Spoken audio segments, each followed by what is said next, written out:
Hey, what is up guys? It's Stan here back with another video. Today we're going to be taking a look at the brand new Xeneon Flex 45-inch ultra-wide OLED display that I picked up. And I've got some thoughts. There's some positives and negatives. I really want to get off my chest here and talk about my experience with this monitor. So let's take a look.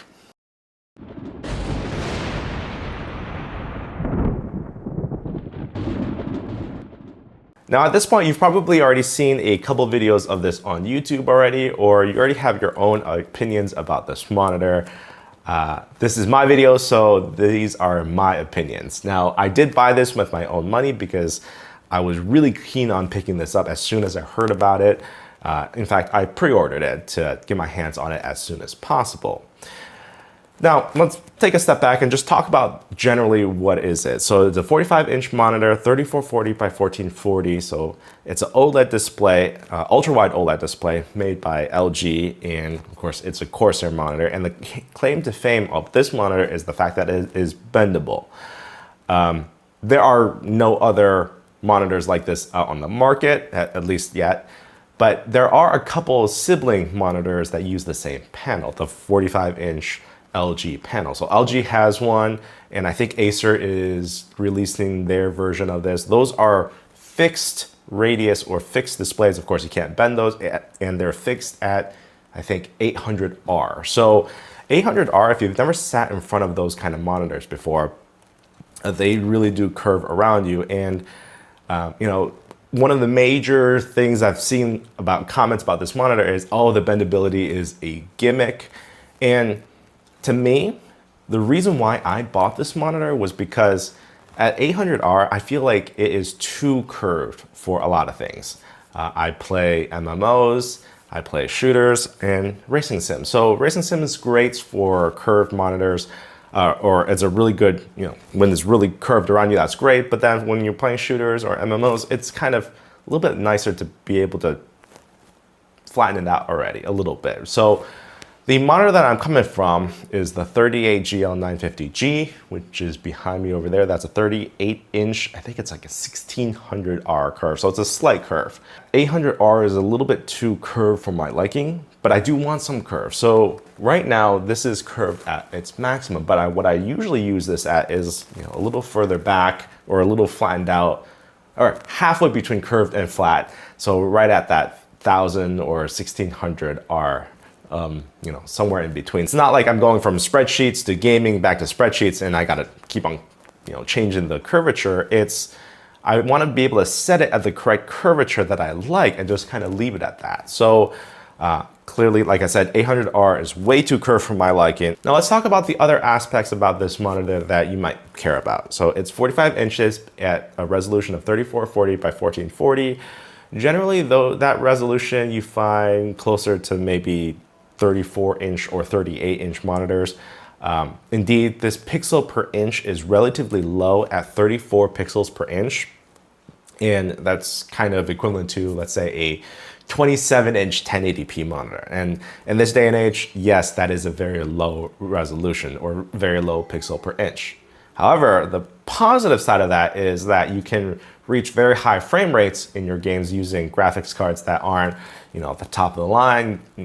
That way you can get to that 240 refresh rate that you get on this monitor.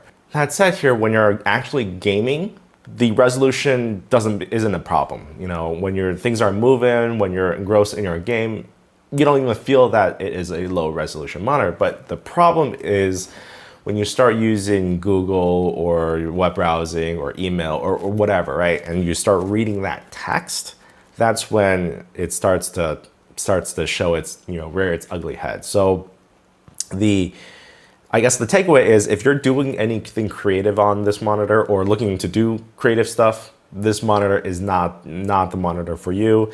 If you do a lot of work or you're planning to do work and game at the same time, you really have to come up with that, see if you're willing to take that sacrifice in resolution and clarity on text. And it's not just clarity on text due to the resolution that's the issue. There is also seems to be another issue with fringing of the text, and that might be because of the OLED subpixel structure and Windows clear text, you just clear type, you can't just, the text just doesn't look good and you get a little bit of fringing around the edges.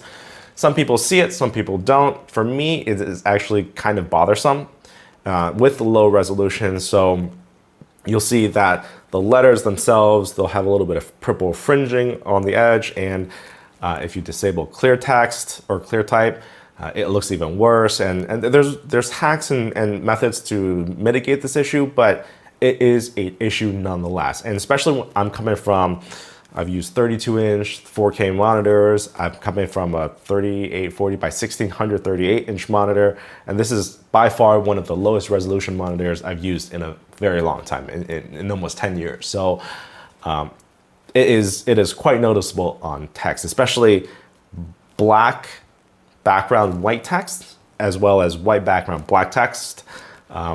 That's pretty obvious. But again, gaming, you really don't see it. If you're purely looking for gaming, that's not an issue. Physically, this monitor is a big presence on your desk. As you can see, this is a 6 feet wide uplift desk, and it's about 30 inches deep, and you can see how it sits on the desk. You have to have a relatively large desk. It does not have VESA mounting, so you have to use the legs and the stand of this monitor, and you've got all the I/O on the back of the stand, and you actually have some front I/O as well. I do like the fact that you have the buttons and the joysticks easily reachable, and you can even use your Wi-Fi dongles plugged into the front of this monitor. That's a really good touch. But you do have legs that stick out quite a bit.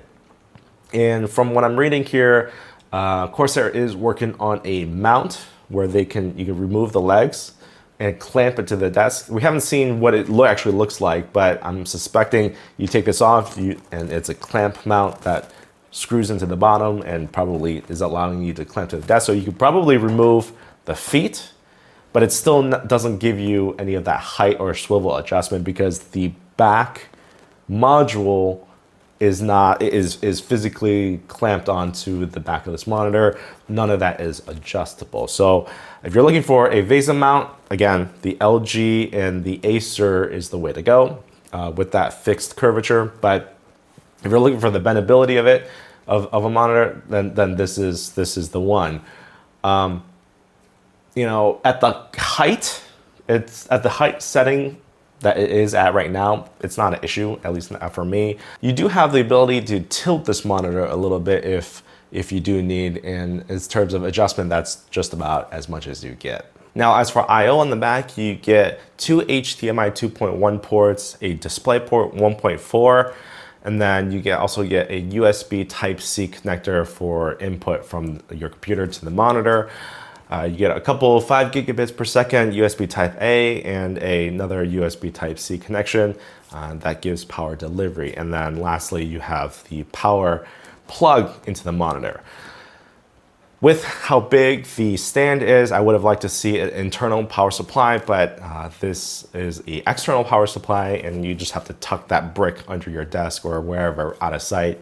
It's not a big deal, but it would have been nice if it were internal. So up until now, you've probably heard most of that, but I do want to touch upon two things that aren't really talked about in other videos. The first of which is the bend radius consistency of this monitor. So you have the ability to pull to bend both sides, but the left and right side are not connected in the sense that you can actually, or they are connected, but they're not linked together where you can bend one side and keep the other side flat. Now, what results from that is that you can actually have a different bend radius on the left side versus the right side, and you might have to adjust a little bit to get it perfectly lined up. That's not that big of an issue if you know, but it's just something that you have to be a little bit aware of, and there is only one click as you go to the max, so there's not multiple clicks where you can tell, hey, I'm 25% into the bend or 50% into the bend. It's a click to tell you, hey, don't bend any further or you're going to break this monitor. So I would have liked to see gradual clicks to tell you how much you're bending to keep the left and right side consistent.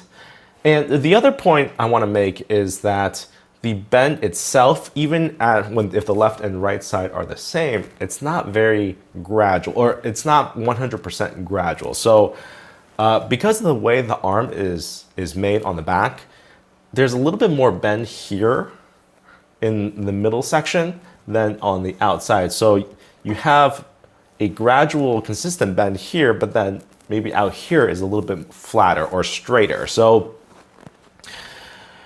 you're not gonna have that issue if you have a constant radius monitor. Again, the LG and the Acer version, but it's not very obvious, but if you see it, you can't unsee it anymore. So sorry if now you can't unsee this issue, but it's just something to think about. The other point I wanted to bring up, which is actually a deal breaker for me, it revolves around the brightness or the auto brightness level of this monitor and the settings. Now, if you're familiar, or even if you're not familiar with OLED monitors here, I guess let me just explain. So a OLED display will boost its brightness to hit that 1000 nit brightness, advertised 1000 nit brightness for a very small portion of the screen. But as you display more and more white objects on the screen, it will get dimmer to protect itself from burn-in, from drawing too much power, from overloading the display. So if you have a completely white screen, you might be only displaying 250 nits, right? But if that white block or white portion of whatever you're seeing is shrinks down, then it might actually get brighter and brighter all the way up to that 1000 nits of advertised brightness. And that's normal across all OLEDs. All OLEDs do that, and this monitor is no different. So what you'll see is if you have, let's say, a web page up, and it is Google and Gmail, two very white backgrounds, right? The monitor will be pretty dim relative to if you had, let's say, a dark screen with a little bit of white text and white picture, a couple of white pictures, then the white pictures will pop. That sounds all right if you're gaming, because you can go from white to dark and gaming, and you don't really perceive that as much. But if you're web browsing, that's where it kind of falls apart, and it really bothers me. For example, you go to the Corsair website, right? And it's got a lot of dark pictures. And then when you start scrolling, you get more and more white pictures. And because you're displaying more white on the screen, the overall level of brightness dips substantially. And you can see that. And the only way to prevent that from happening is to enable the, I think it's a bright white, what is it called? It's brightness stabilizer, which disables the peak brightness or the bumping of that brightness, so it keeps everything consistent. But the way it keeps it consistent is just dropping or disabling the boosting of the brightness. So Kit Guru did a very good video on this and talking about it, where if you were to enable brightness stabilizer and crank it all the way to, let's say, 100%, you're only getting 150 nits according to their measurements. And to me, 150 nits is just barely acceptable amount of brightness for this monitor. My preference is probably around 200 to 250. That's where I like to set my monitor brightness. I don't need that 1000. I don't need anything 800 or whatever. That really actually tires out my eyes. I really do prefer to keep my monitors on the dimmer side. So 250 is plenty fine for me, but that 150 with that brightness enabler or stabilizer enabled is just not enough. And if I disable the brightness stabilizer, and as you're scrolling through websites, for example, the brightness will shift all over the place, and it's extremely distracting to me. So that's just very unfortunate. And to me, that's kind of a deal breaker between the text fringing and the brightness, going up, coming back down. It's just not a very good web browsing experience. It's perfect for gaming. It's perfectly fine for gaming, but when you're doing web browsing or doing anything work related, it really kind of falls apart. So that's very unfortunate. But again, taking a step here, you really got to take a look at this monitor and think about what is actually important to you. Is the price or price to value important to you? Is the gaming performance important, or is the ability to read text important, or web browse more important than gaming? So there's a lot of pros and cons to this monitor, and you just you'll have to figure out what works for you. To me, I think there's just one too many trade-offs for this. I'm not sure if I'll be sending it back or I'll be keeping it. Again, I've got that 38-inch ultra wide over there that I've been using for the last couple of years. It's been serving me well, so I haven't made up my mind yet, but I guess in future videos, if you see the monitor behind me, you'll probably know what I ended up doing. So with that said, I guess I'll end the video here. If you have any questions about this monitor, go ahead and type up in the comments down below and I'll try to answer them. And if this was useful for you guys, make sure to hit that like button, and I'll see you guys in the next one.